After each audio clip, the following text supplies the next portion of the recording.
Hello students, आज हम आप लोगों को डेंटल कैरीज के बारे में बताएंगे, टीथ के बारे में बताएंगे कि हम कैसे टीथ को प्रोटेक्ट कर सकते हैं।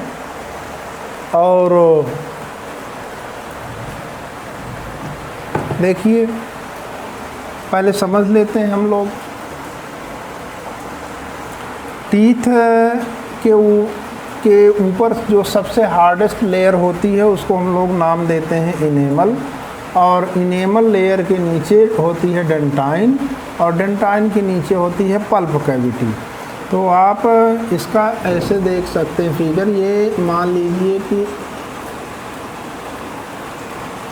आपका टीथ दिखाई देने वाला पार्ट ही है। तो इसमें सबसे आउटर कवरिंग मान लीजिए यहाँ तक मान लें तो ये आपका हो गया डेंटाइन, सॉरी इसको इनेमल कहते हैं। इनेमल जो है कैल्शियम मिनरल से मिलकर के बना होता है, और ये hardest material of the body होता है, बॉडी का हार्डेस्ट मटेरियल है। ठीक है, enamel is hardest material of the body, ये जानते हैं। और the outer covering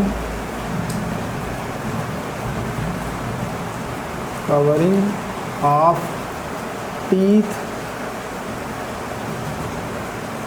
is called enamel.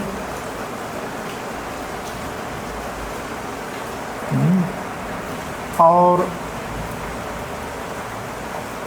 Enamel के नीचे अगर देखेंगे तो एक दूसरी लेयर आपको दिखाई देगी जिसको हम लोग नाम देते हैं डेंटाइन। डेंटाइन ये भी हार्ड होता है, लेकिन ये बोन जितना हार्ड होता है, इनेमल जितना हार्ड नहीं होता। इनेमल डेंटाइन से ज़्यादा हार्ड होता है, और इनेमल बोन से भी ज़्यादा हार्ड होता है। डेंटाइन की हार्डनेस बोन के हार्डनेस के सिमिलर होती है, लेकिन इनेमल की हार्डनेस बोन के हार्डनेस से भी ज़्यादा होती है। बेलो the enamel dentine is present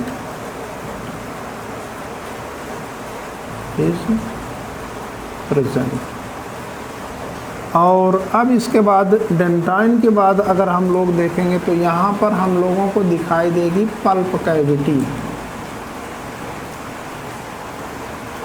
यहाँ पर हम सीधे ऐसे बना सकते हैं pulp cavity.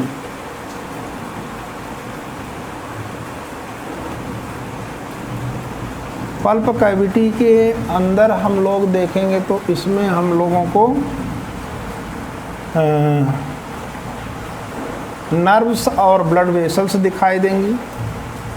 Nerve and blood vessels बना रहे हैं। यहाँ पर हम नर्व्स मान लेते हैं कि ये नर्व्स हैं, और यहाँ पर ब्लड वेसल्स भी प्रेजेंट हैं। ब्लड वेसल्स को हम लोग इस तरीके से रिप्रेजेंट कर सकते हैं।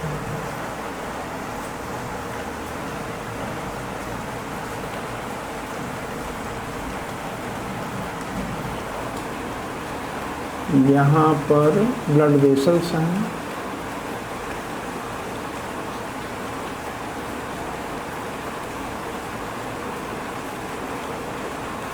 ये नेटवर्क ब्लड वेसल्स का पाया जाता है, इसलिए हम ऐसा बना रहे हैं।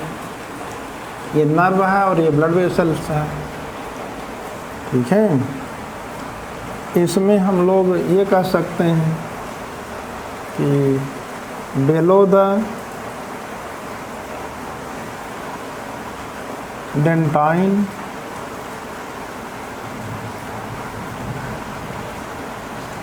pulp cavity is present which contain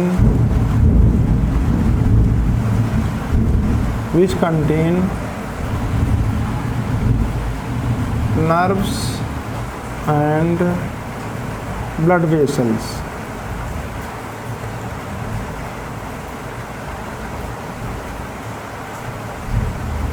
इसमें नर्व्स और ब्लड वेसल्स का पाया जाता है, कहते हैं नर्व और ब्लड वेसल्स प्रेजेंट होते हैं। अगर मान लीजिए कि माइक्रो ऑर्गेनिज्म यहाँ तक पहुँच गए पल्प कैविटी तक, तो वो हमारे माउथ में इन्फेक्शन काज कर सकते हैं। ठीक है, अब इसके बाद हम लोग डेंटल कैरीज के बारे में पढ़ेंगे। ये टीथ के बारे में हमने थोड़ी सी जानकारी आपको दे दी है। इसमें आप जानते रहिए, सबसे बाहर इनेमल है और उसके बाद डेंटाइन है, डेंटाइन के बाद पल्प कैविटी है। अब इसके बाद डिफिनेशन आप लिखिए। देखिए, हम लोगों के माउथ से हम लोग फूड लेते रहते हैं और माउथ में एसिड फार्मिंग बैक्टीरिया भी होते हैं। तो जब हम लोग शुगरी मटेरियल खाते हैं, यानी ऐसा फूड आइटम खा रहे हैं जिसमें शुगर प्रेजेंट है, तो एसिड फार्मिंग बैक्टीरिया जो है शुगर पर एक्शन करते हैं और शुगर को एसिड में कन्वर्ट कर देते हैं। और वह एसिड जो एसिड फार्मिंग बैक्टीरिया के द्वारा प्रोड्यूस हुआ है, वह एसिड इस इनेमल पर अटैक कर सकता है। और जब इनेमल पर अटैक करता है तो इनेमल में जो मिनरल्स हैं उनको डिज़ाल्व कर देता है। इनेमल्स में जो भी मिनरल्स हैं उनको ये डिज़ाल्व कर देता है, तो इनेमल सॉफ्ट हो जाता है। जब इनेमल सॉफ्ट हो जाएगा तो इसमें धीरे धीरे कैविटीज़ बनने लगती हैं। और इसमें अगर कैविटीज़ बनने लगी जगह प्लेस टू प्लेस, तो ये स्मॉल कैविटीज़ का फार्मेशन, इसी को हम लोग कहते हैं डेंटल कैरीज। ठीक है, तो इसका डिफिनेशन, डेंटल कैरीज का हम लोग डिफिनेशन लिख सकते हैं। द फॉर्मेशन ऑफ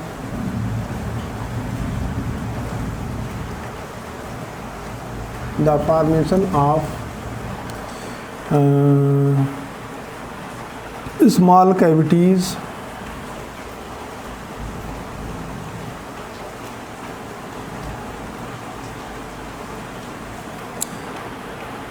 कैविटीज़ माने होल होता है, holes in the teeth,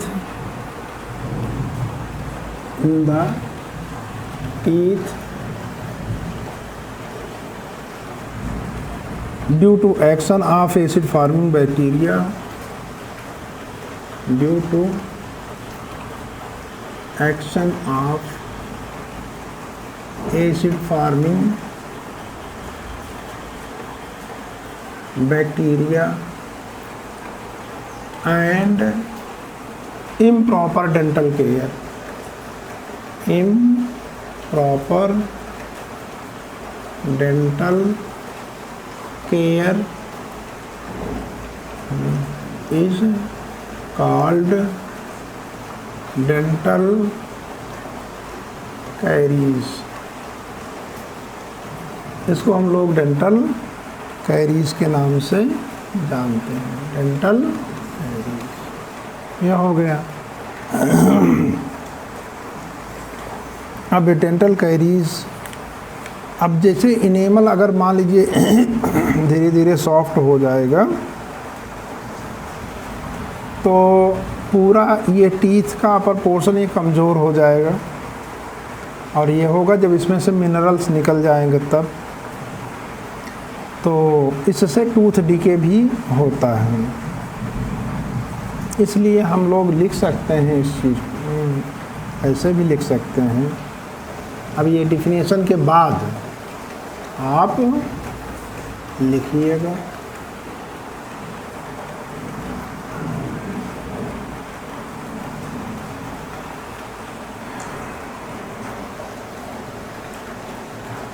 dental caries and tooth decay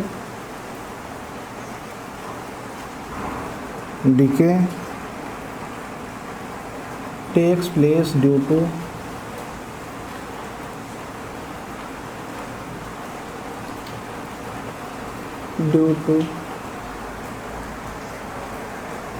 gradual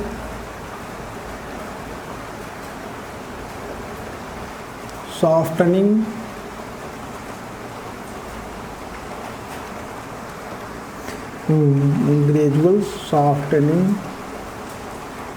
of enamel and dentine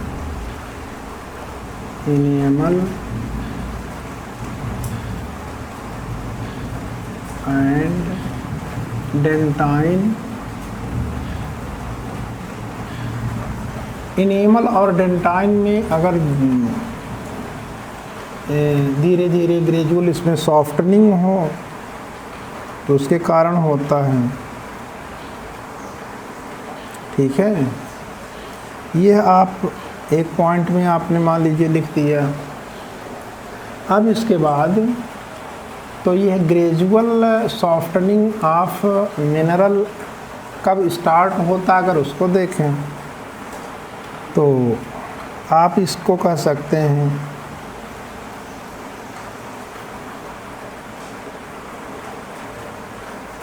when bacteria act on the sugars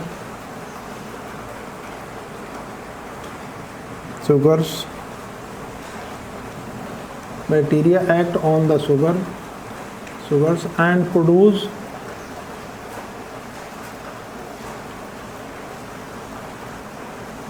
acid, then this acid cause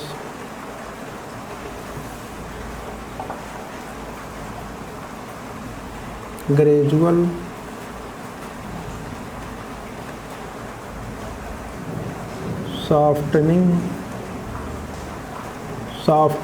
gradual softening of enamel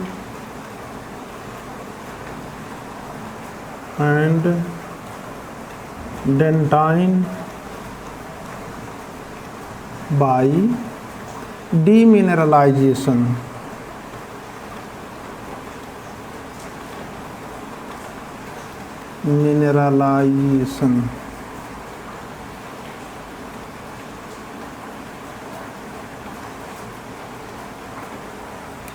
यानी इसमें से minerals जो कि इनको hard बनाते हैं वो उनका निकल जाना, वही डीमिनरलाइजेशन है। और ये निकल रहा है किसके द्वारा? एसिड के द्वारा। जब एसिड डीमिनरलाइजेशन हो जाए, इनेमल का डीमिनरलाइजेशन हो जाएगा एसिड के द्वारा, तो ग्रेजुअल सॉफ्टनिंग होती है। तो नेक्स्ट पॉइंट इसमें हम लोग ये भी लिख सकते हैं कि ये कब स्टार्ट होता है। अब एक्चुअली हम लोग लिख सकते हैं इसको, ये भी लिख सकते हैं कि वास्तव में डेंटल कैरीज का फॉर्मेशन या टूथ डिके स्टार्ट कब होता है। ठीक है,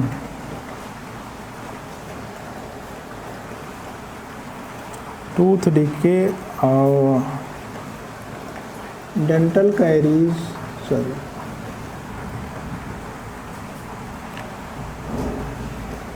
dental caries and tooth decay starts when the acid attack on the enamel and dentine. ये तभी होगा जब एसिड इस पर अटैक करेगा। जब तक एसिड अटैक नहीं करेगा तब तक यह इतना हार्ड होता है कि इनेमल इतना हार्ड होता है कि इसका डीके जल्दी नहीं होता है। ठीक है, इस तरीके से। अब आगे देखिए इसमें कि होता है एक्चुअली क्या कि जब हम लोग फूड लेते हैं, फूड जब हम लोग लेते हैं तो फूड लेने के बाद उसके कुछ समय के बाद यहाँ पर जो एसिड फार्मिंग बैक्टीरिया हैं वो और फूड के पार्टिकल्स, एसिड फार्मिंग बैक्टीरिया और फूड पार्टिकल्स, ये दोनों मिल करके यहाँ पर यानी इनेमल के ऊपर एक लेयर बना देते हैं।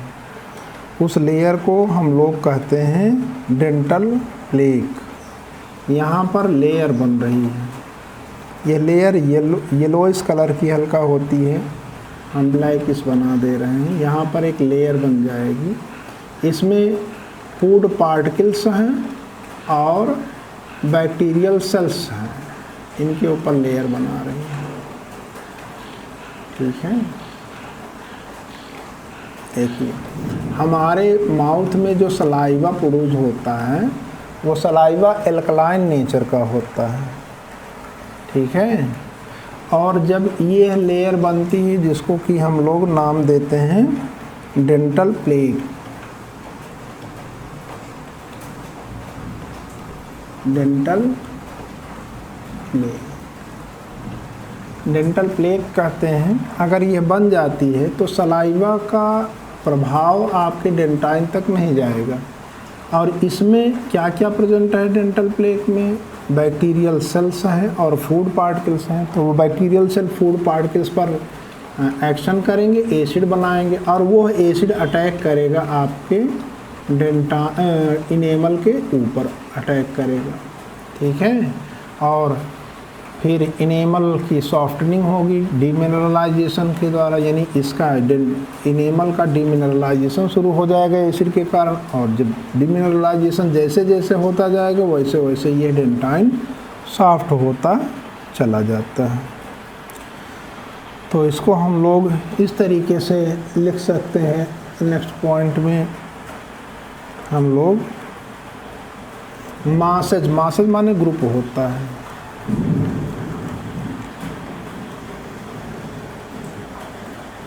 masses of bacterial cell, masses of bacterial cell together with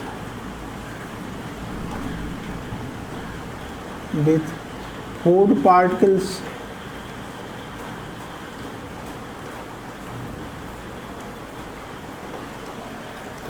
make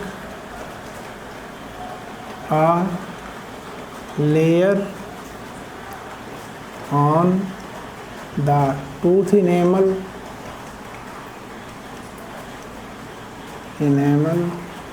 which is called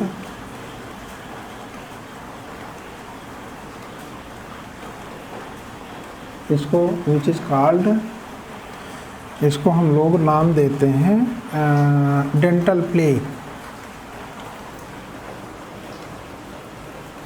dental plaque, PLAQUE, dental plaque का। ठीक है, अब इसमें हम लोग नेक्स्ट चीज़ जानते रहें कि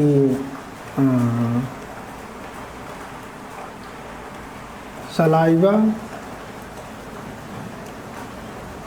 is slightly alkaline in nature, but it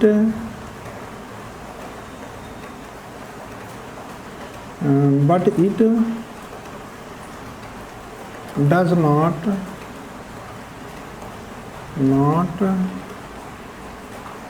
या इट कैन नॉट, कहिए it can not neutralise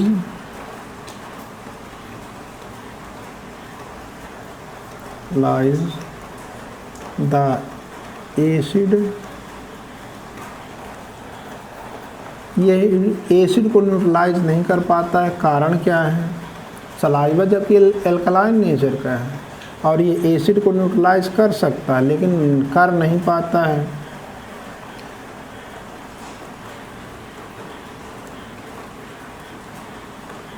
due to presence of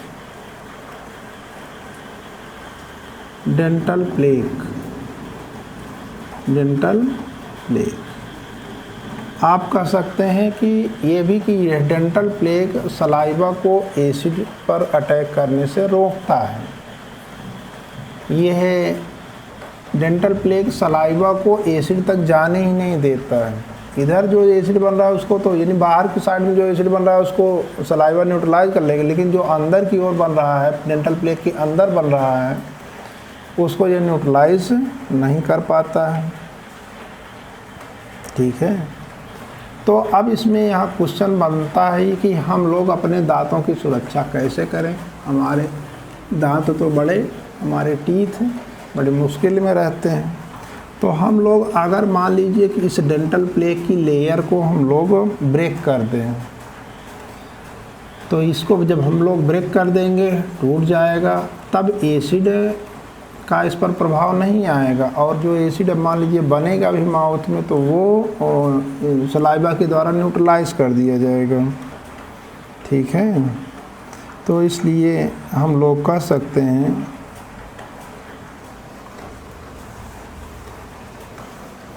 the proper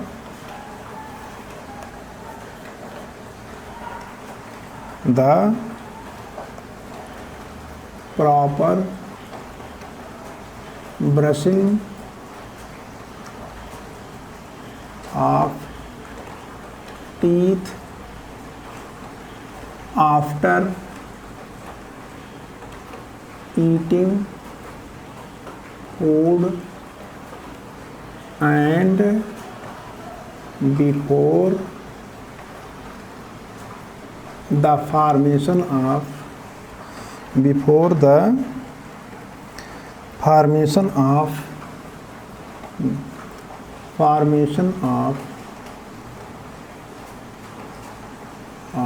acid. यानी भोजन करने के बाद हम लोगों को प्रॉपर अपने टीथ की ब्रशिंग करनी चाहिए।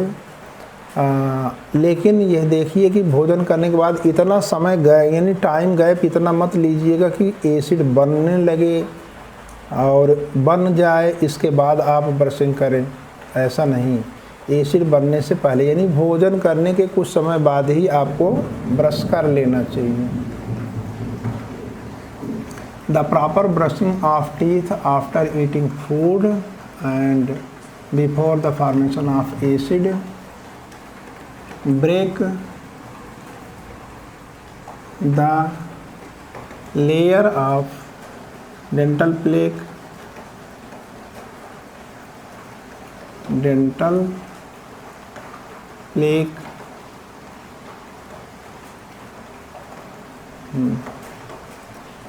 प्लेक की लेयर ब्रेक कर देगा ये, तब सलाइवा इस पर एक्शन करने लगेगा।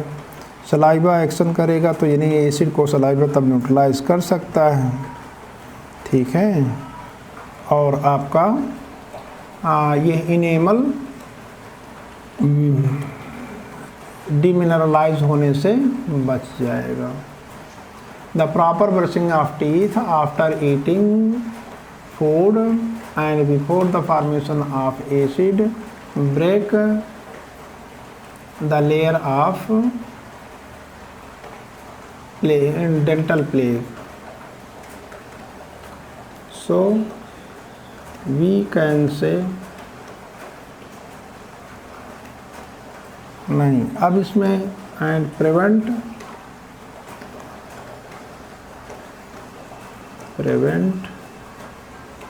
the dental caries and tooth decay।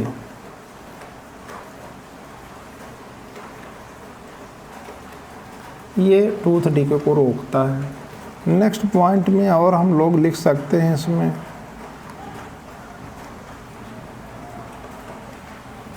Next point में हम लोग लिख सकते हैं, देखिए हम लोग टूथपेस्ट का भी इस्तेमाल कर सकते हैं क्योंकि टूथपेस्ट एल्कलाइन नेचर होता है।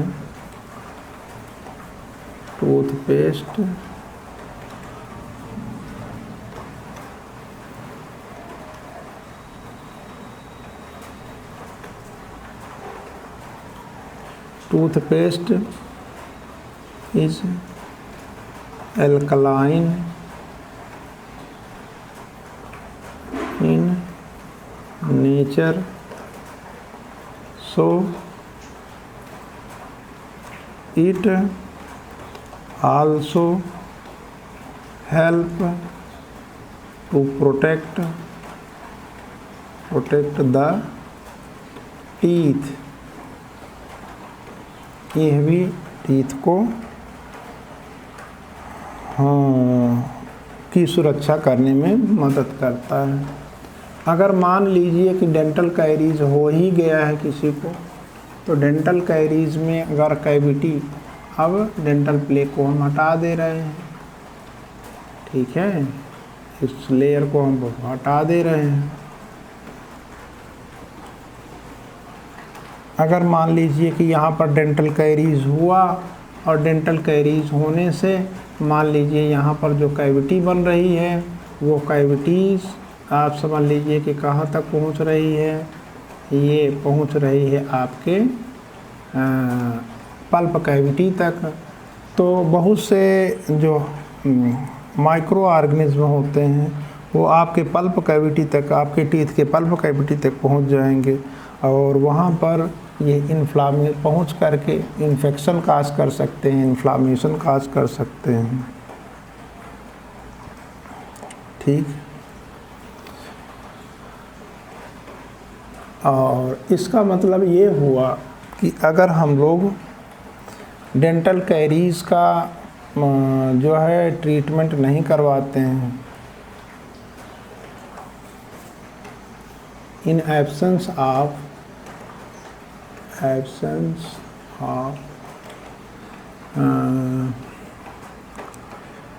treatment of dental caries,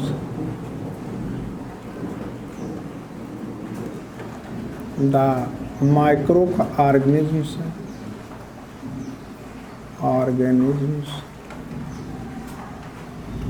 reach to the pulp cavity,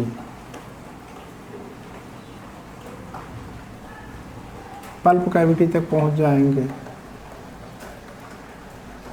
which cause infection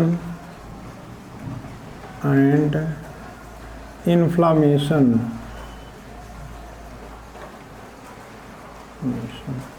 infection और इन्फ्लामेशन काज करते हैं, ठीक है। तो ज़रूरी है कि डेंटल कैरीज ना होने पाए, इसके लिए प्रॉपर रेगुलर ब्रशिंग कीजिए और डेंटल प्लेक की लेयर को आप हटाते रहिए। डेंटल प्लेक की लेयर अगर आप नहीं हटाते रहेंगे तो आपका इनेमल सुरक्षित नहीं रहेगा। इनेमल जब सुरक्षित नहीं रहेगा तो डेंटाइन भी सुरक्षित नहीं होगा और कैविटी आपके पल्प, यहाँ पर जो स्मॉल होल्स बन रहे हैं वो पल्प कैविटी तक पहुँच जाएंगे। इन्फेक्शन काज, इसके बाद इन्फेक्शन काज होने लगेगा। ये है आपके यहाँ डेंटल कैरीज के बारे में हमने यहाँ पर बताया। अब यहीं पर न्यूट्रिशन समाप्त होता है। आगे आप लोगों को रेस्पिरेशन के बारे में पढ़ाया जाएगा। आज के लिए बस इतना।